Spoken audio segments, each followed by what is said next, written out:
चुकाना है, उसको खराब नहीं करना है। ये सरकार की संपत्ति जिसको कहते हैं।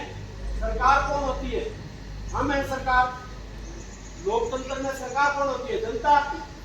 तो हम सरकार की संपत्ति का नाम लेके उसका नुकसान कर देते हैं, लेकिन वो तो हमारी नुकसान हो रहा है। तो हमें कभी भी स्कूल के साधनों का दुरुपयोग नहीं करना चाहिए, समझा कि ना। और परसों हरियाणा में एक टेस्ट हुआ था CET। क्या हुआ था? सुना था जिक्र आपने? क्या नाम था उसका? CET। क्या क्या बनता है CET का? कॉमन एलिजिबिलिटी टेस्ट, यानी एक सामान्य योग्यता का एक टेस्ट। यानी कोई भी आदमी हरियाणा में नौकरी लगना चाहता है तो उसको ये टेस्ट देना पड़ेगा। तो आपके पास बहुत अच्छा मौका है कि 9वीं से 12वीं का बच्चा जो समझदार हो जाता है, अपने किताबों के प्रति और अपने माँ बाप के प्रति वफादार हो जाता है, तो वो ये टेस्ट कोई मुश्किल नहीं है। अब परसों मैं भी हिसार गया था, मेरी गाड़ी में मेरे साथ 3 बच्चे थे। वो कहने लगे सर आप हमारे को थोड़ा संविधान के बारे में बता दो,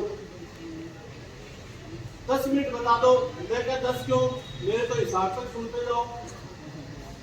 तो मैं यहाँ दिल्ली पुल से बोलना शुरू हुआ था और 1.25 घंटा बोलता रहा जब तक उनका स्कूल नहीं आ गया, और उसमें से 4 पर्सन आ गए।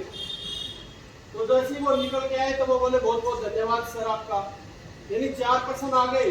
मैं बोला यहाँ दिल्ली पुल से बोलना शुरू किया था और बोलता रहा उनके गेट तक।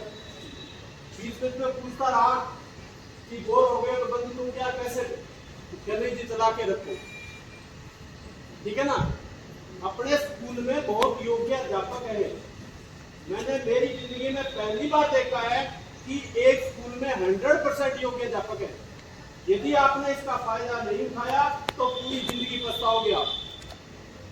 इस योग्यता का प्रमाण एक और देता हूँ। मेरी लड़की को मैं 2-3 दिन यहाँ लाया था, पता होगा आपने देखा होगा। तो एक मैडम जी के पास आए थे, जैसे ही पेपर दे के निकली तो बोली कि मैडम को मेरा धन्यवाद बोलना, क्योंकि मुझे हिंदी आती नहीं। मैं 10 में से 8 नंबर सही करके आई हूँ और सारा मैडम का किया करा था, और 3 दिन आई थी। तो जो अध्यापक आपको जितना पढ़ा सकता है वो अध्यापक आपके सामने है। इंग्लिश के टॉप के, मैथ के टॉप के, हिंदी के टॉप के, राजकुमार सर, सीमा मैडम हिंदी के जबरदस्त लेक्चरर हैं। मैं तो कहता हूँ आप अपने सिलेबस के अलावा भी इनसे कुछ पूछा करो, क्योंकि 12वीं दूर नहीं है।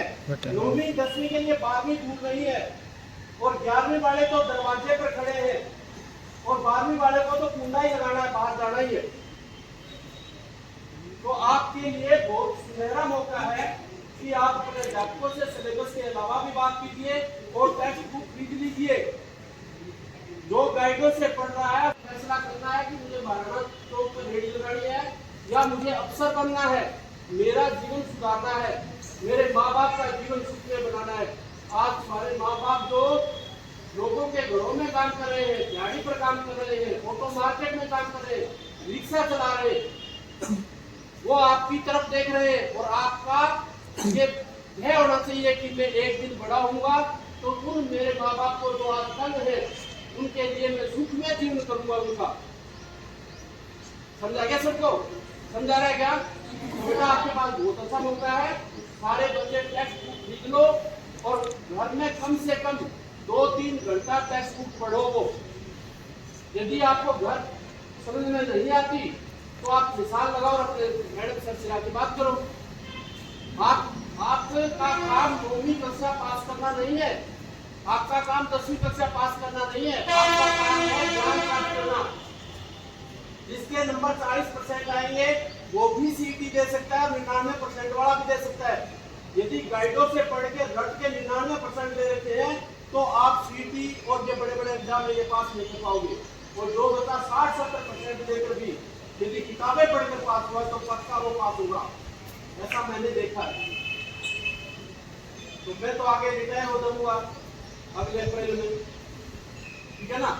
तो मैंने सोचा बच्चों से जुड़े रहने के लिए एक यूट्यूब चैनल बनाया है, तो आपको यदि देखना हो तो आप देख कर आते हो, समझाइए ना। इसमें सारी चीजें होती है, इतिहास, ज्योग्राफी, पॉलिटिकल साइंस और मोटिवेशनल चीजें भी मैं डाला करूँगा। आपको अच्छा लगे तो देखो, ना लगे तो कोई बात नहीं, लेकिन आप टेक्स्ट जरूर पढ़ेंगे आप, समझाइए ना।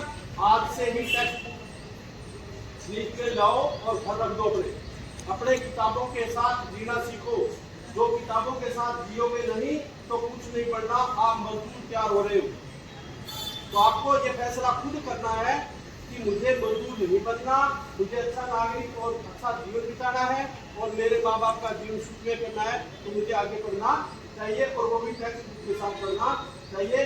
गाइड में पढ़ रहे हो तो आप अपने पाँव पे कुल्हाड़ी आज से ही मारना शुरू कर दिया आपने, तो आपने टेक्स्ट बुक को पढ़ना आज से ही शुरू कर देना है। Thank you very much.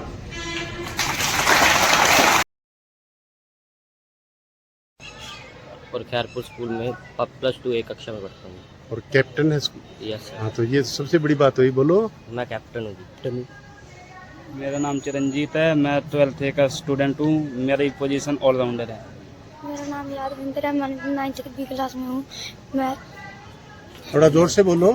Bowler के स्थान पे था। मेरा नाम धर्मवीर है, मैं 12th B का छात्र हूँ, मैं बैटर के रूप में। मेरा नाम नवीन है, मैं +2 का छात्र हूँ, मैं एक फील्डर के रूप में जा रहा हूँ। मेरा नाम सचिन है, मैं 11वीं कक्षा का छात्र हूँ, एक फील्डर के रूप में। मेरा नाम आर्यन है, मैं 9th C का छात्र हूँ, मैं राइट हैंड बैट्समैन के रूप में जा रहा हूँ। मेरा नाम रंजीत है, मैं 12th का छात्र हूँ, एज अ बैट्समैन के रूप में जा रहा हूँ। मेरा नाम सूरज है, मैं 10th C का छात्र हूँ, मैं ऑलराउंडर के रूप में जा रहा हूँ। मेरा नाम थोड़ा जोर से बोलो। मेरा नाम संदीप सिंह है, मैं 9वीं कक्षा का छात्र हूँ, मैं फील्डिंग के रूप में जा रहा हूँ। मेरा नाम विनय है, मैं 10वीं कक्षा का छात्र हूँ, मैं फील्डिंग के रूप में जा रहा हूँ। मेरा नाम धीरज है, मैं 12th C में पढ़ता हूँ जी, और मैं ऑलराउंडर हूँ जी। मेरा नाम हर्ष है, मैं 11वीं क्लास का छात्र हूँ और मैं बैट्समैन के रूप में जा रहा हूँ। मेरा नाम मोहित है, मैं 12वीं कक्षा का छात्र हूँ और मैं बैट्समैन के रूप में जा रहा हूँ। मेरा नाम साहिल है, मैं बैट बॉल में जा रहा हूँ और क्या नाम इम्पैक्ट प्लेयर हूँ। मेरा नाम अरुण है, मैं क्रिकेट खेलने जा रहा हूँ, इम्पैक्ट प्लेयर। मेरा नाम शिवम है, मैं क्रिकेट खेलने जा रहा हूँ, मेरा नाम मेरा इम्पैक्ट प्लेयर हूँ मैं इम्पैक्ट प्लेयर।